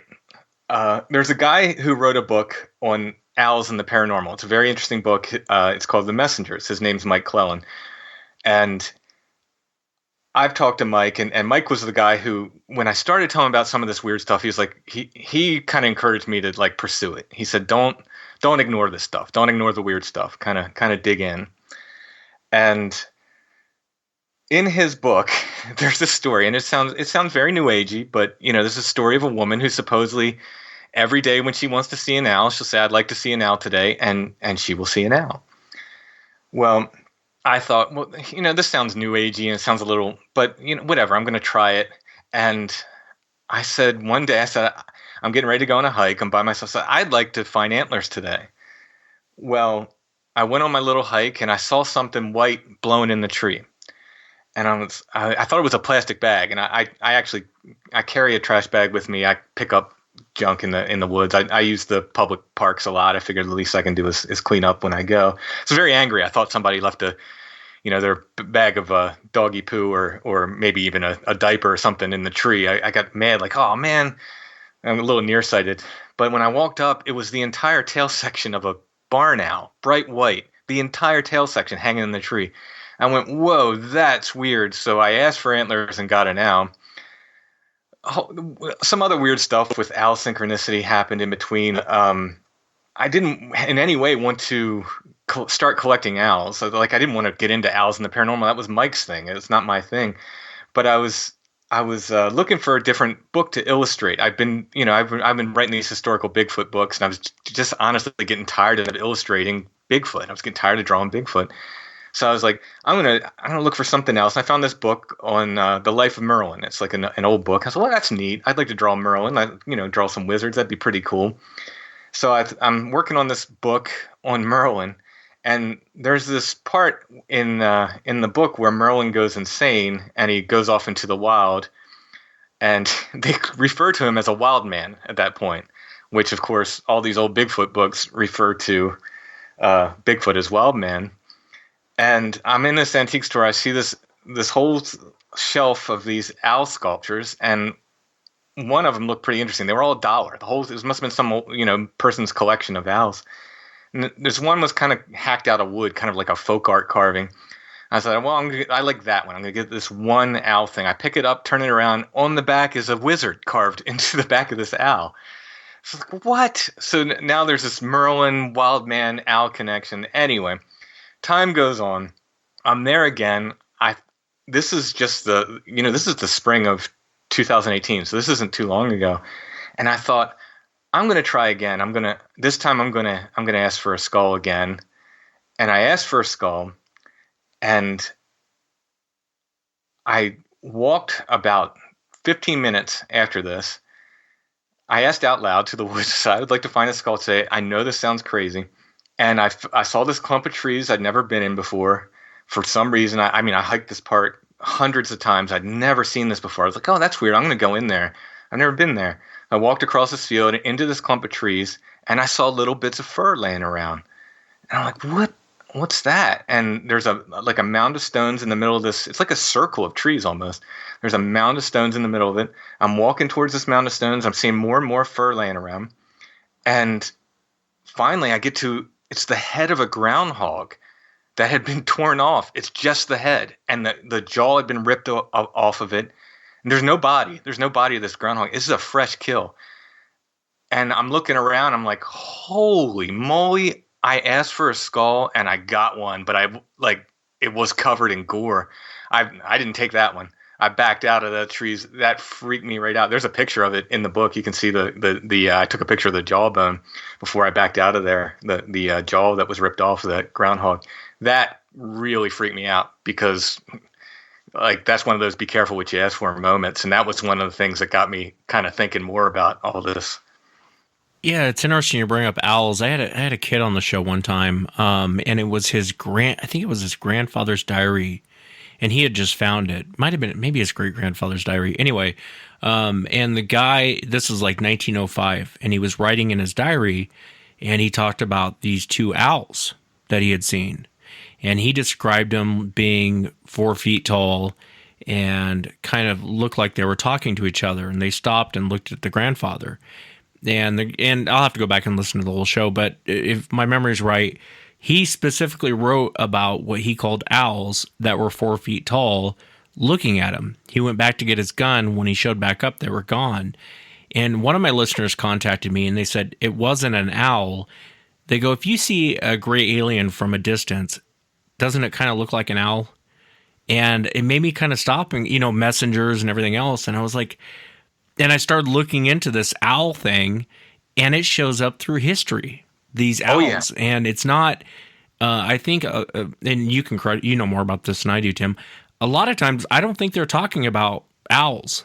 I think they're describing it like an owl, like how someone would say, well, I saw a gorilla, if we had no term for Sasquatch or a wild man. I saw a wild man. Well, what does that mean?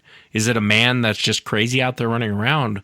No, they're describing this. And when he was talking about this, them being 4 feet tall and kind of grayish, and there were owls, I think even he said there were hairless owls. And his grandfather specifically wrote about this and how terrified he was of these two things. And I've often wondered, is it an entity? Is it an alien? What are these owls that people are seeing? And why is it throughout history? Well, a lot of people, there's something called screen memories. And this is a whole other show. I mean, I think I've experienced this myself, not with owls, but with something else, where they say that, like, so you see these gray alien things, and a lot of times if people get hypnotized, like, well, they'll think they saw a 4-foot owl. Like, there's some crazy stories out there about people like seeing these giant owls, like crying blood and all this really weird stuff. But then if these people get hypnotized, they weren't owls. That's like, I don't know if it's your mind, like that's the only way you can deal with it. You know what I mean? So you're putting an owl over this, or if it's something the entities are doing. Like, you're seeing an owl, but that's not what's there. So there's this whole thing with screen memories and owls, too. It's very big in the UFO stuff.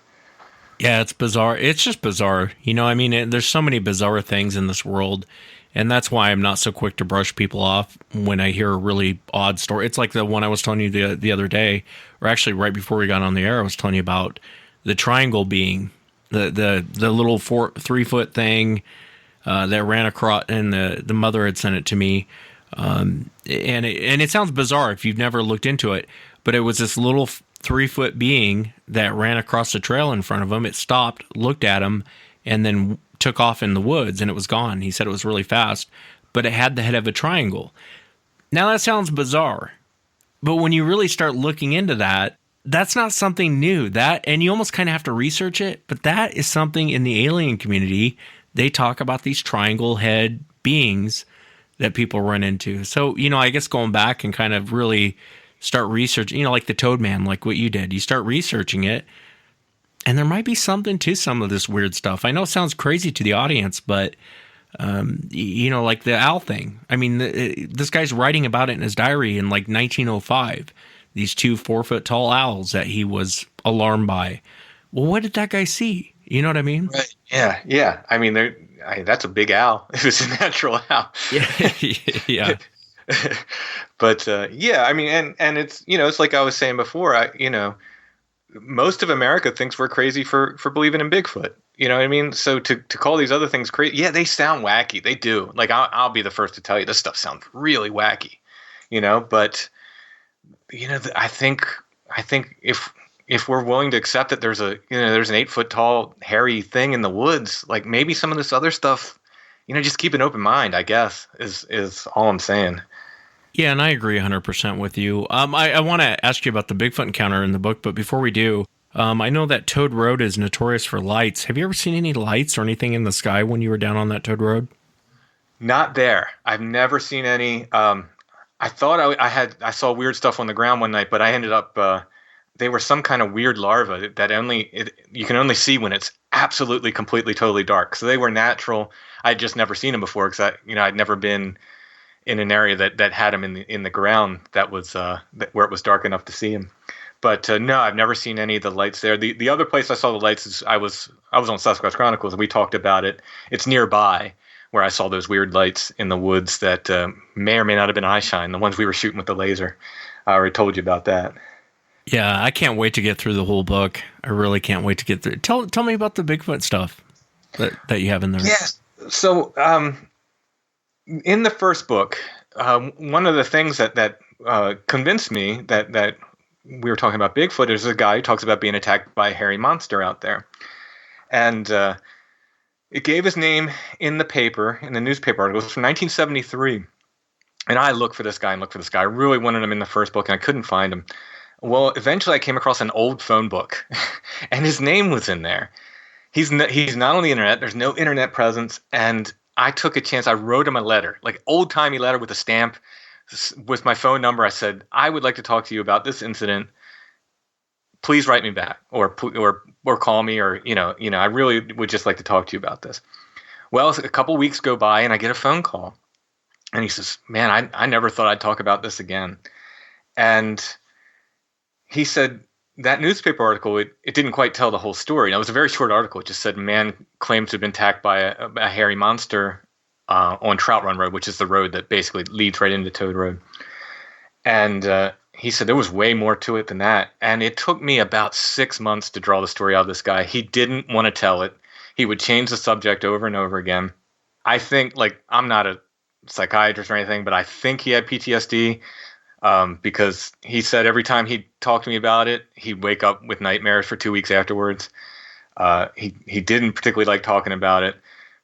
And like I said, it took me 6 months to draw the story out of him. He told me his girlfriend hated whenever he talked to me, that she was just, because he'd wake up with these nightmares. And she said she just hated him talking to me.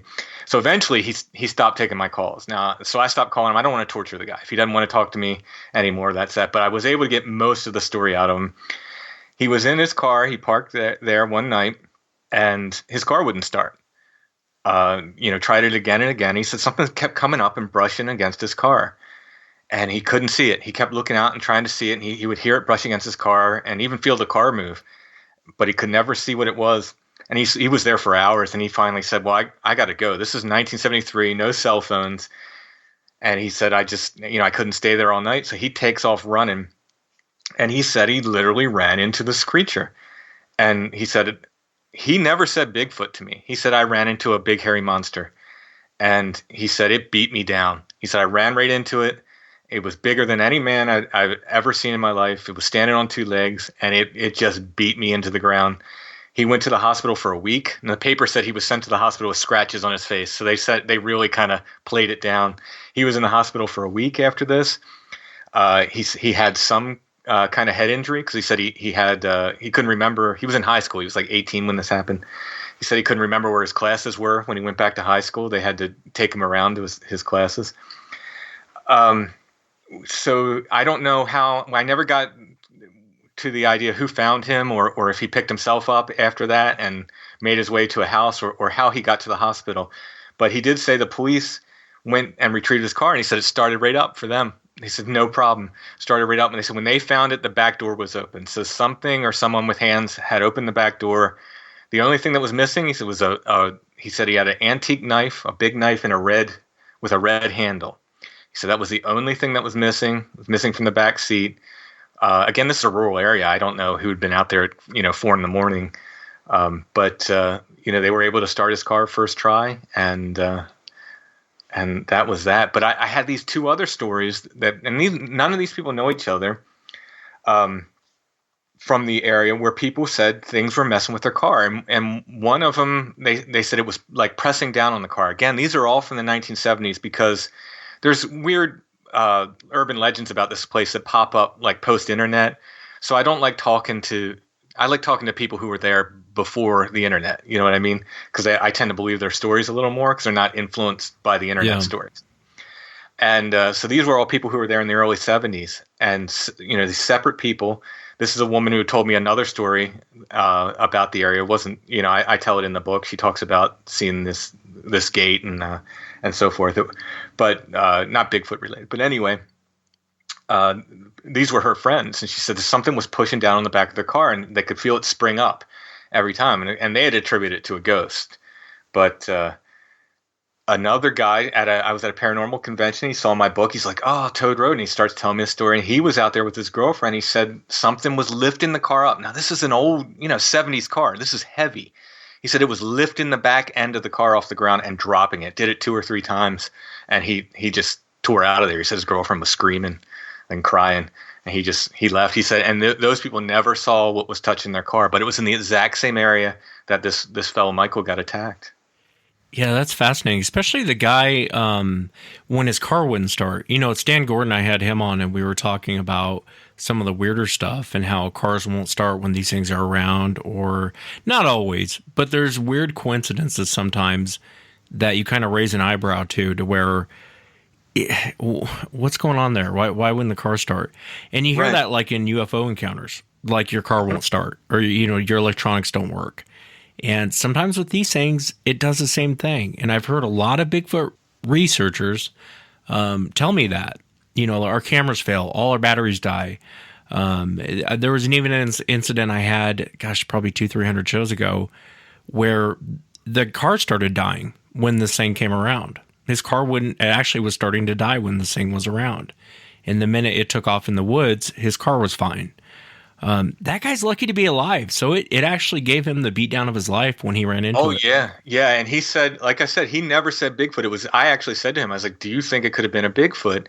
And he got real quiet and he went, I never thought about that. So in all these years, he just wasn't a Bigfoot guy. You know what I mean? To him, he ran into a monster. So, and the weird thing was I do all these paranormal conventions to sell my books. I was at another one and I collect stories at them. And this guy from Maryland told me a story. He said, my best friend, he said, we had this thing. It was called the Hook Road Werewolf. And this is in Westminster, Maryland. So it's south of here. It's not terribly far away. And I thought, well, was it like a dogman creature? He said, no, he's like, it was a Sasquatch. We just, back in the 70s, Bigfoot didn't live in Pennsylvania or Maryland. Bigfoot lived in California and Oregon, So we just called it a werewolf because it ran on two legs and was covered in hair. But he said it was a very similar story. He said, my friend was running through the woods one night and he ran square into this thing and it beat him down. It broke this guy's arm, just snapped his arm and threw him down. And I don't think they like to be touched. I would advise people not to touch them. Yeah, and I agree with you on that, Tim. It's almost like I hope hopefully this comes across the right way. Sometimes the people who have, especially kids and stuff, when they have severe autism, they don't like to be touched, and it's almost like they react with contact. And even adults, who have, and maybe it's not autism, and we even think of a different disease, but where they don't like to be touched. And I've noticed that with these creatures. There was a guy I had on the show one time, and he was pretty friendly with this creature. He'd bring it food and everything else. One time he reached out and touched its arm, and he said it freaked out. It did not like that contact at all. And he said, it was gentle. He was just touching its arm. And I guess it just went nuts and took off through the woods, started knocking trees over. But I have had encounters where people run into them. There's one guy who was he was going to go out and scare his kids, and he actually ran right into one. And his clothes. Oh yeah, that was a guy in Florida. I remember that one. Yeah, and his clothes stunk. Remember, he went back, and his wife said, "You need to take all your clothes off out here." And he said the creature just stunk, and just by making that contact, all his clothes stunk.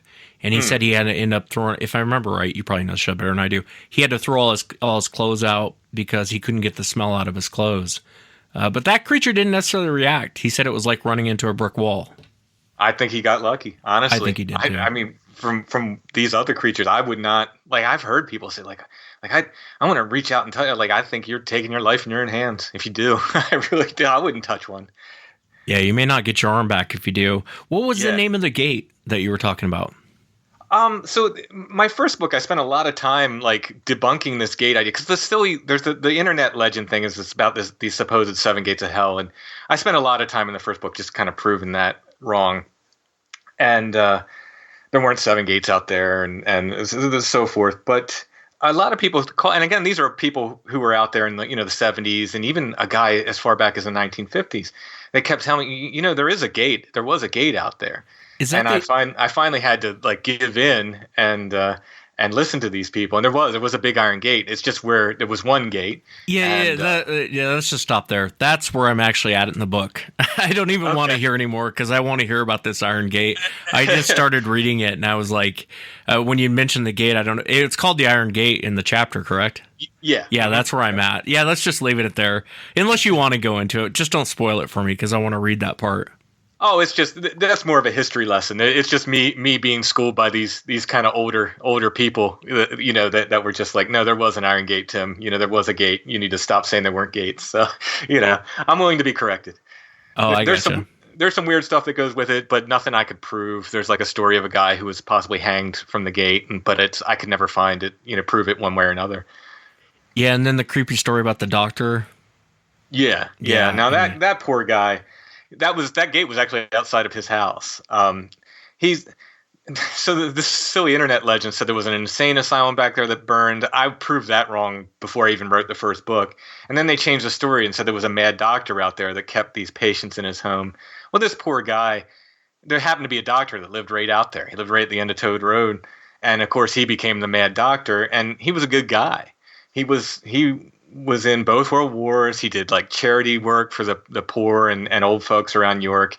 I mean, he probably was angry if kids were on his property a lot. Like, that I'll give you, because he probably got tired of people coming out and, hanging out on his property and stuff. His property, he bought this property out in the boonies. He probably, he had a young wife. He probably thought, he's going to retire there and have a nice, quiet life. And yeah, he probably was mad at people trespassing and stuff. But really, he doesn't seem to be this mad doctor that these internet legends make him out to be. And I think it's really sad that he got kind of bound up in that. Well, if and I know that last part was vague for the audience, but I wanted to stop there because that's the part where I'm actually reading it. I'm really enjoying the book, and I hope people go to Amazon and get it. Again, it's called Don't Look Behind You, Following Ghost Roads into the Unknown. Timothy Renner. Go to Amazon and just order Tim's books. They're well written. He does his homework. I really enjoy it, and I'm really enjoying this Don't Look Behind You book. I really am. And also check out Tim's podcast, Strange Familiars. Great podcast. A lot of cool stories, stuff you never hear about on other podcasts. I mean, you dive into weird, like the Flannel Man and some of the weird stories. And if you get a chance, go to iTunes, subscribe, and check out Tim's podcast, Strange Familiars. Tim, I really appreciate you coming on. I always enjoy having you on. It's great. It's thanks for having me on. Thanks for letting me talk about some of the weird non-Bigfoot stuff. But if people are into cryptids, there's other cryptid stuff in the book. There's Mothman. There's a Dogman account that actually came from Stan Gordon. He forwarded it my way, and some other weird stuff like that. So, and a good bit of Bigfoot too. Yeah, absolutely. Thanks again, Tim. Oh, thanks for having me on, Wes. And that's it for tonight, everyone. Remember, if you've had an encounter, shoot me an email. My email address is wes@sasquatchchronicles.com. If you get a chance, please check out sasquatchchronicles.com. You can become a member, get additional shows,